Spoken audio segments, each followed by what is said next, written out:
adopting it, and we will see how Israel. The draft resolution, sponsored by more than 120 countries, was put to the Security Council in order to place the issue of settlements before the UN group's jurisdiction.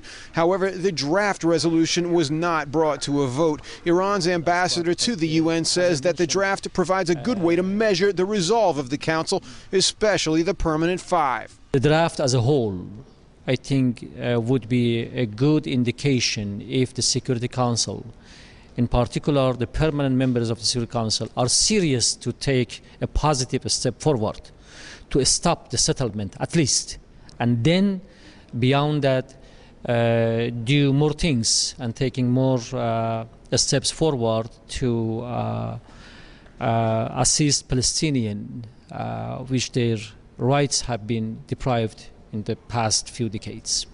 More than 120 countries signed on in support of this draft resolution. Notably absent from that list, however, are Western countries such as the United States, the United Kingdom, France, Germany, and Canada. Diplomats from those countries, however, condemned Israeli settlement building in their statements before the Security Council today.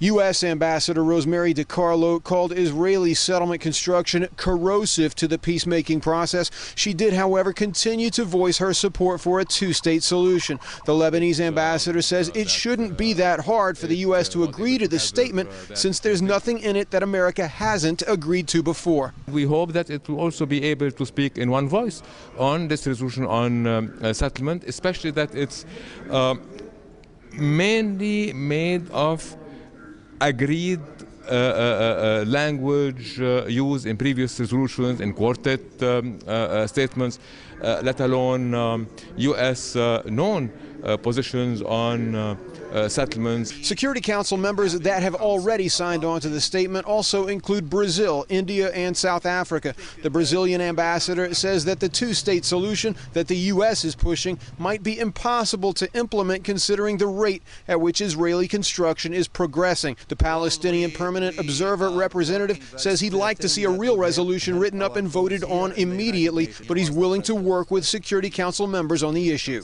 But this is hopefully would be a new day for upholding international law, and a new day for the Security Council to ascertain itself on this issue in which there is consensus.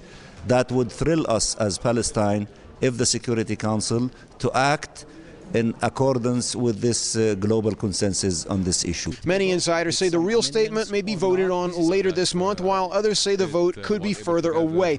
But some ambassadors tell Press TV that there are still adjustments to be made in the language of the statement before it can be voted on. Hank Flynn, Press TV, New York.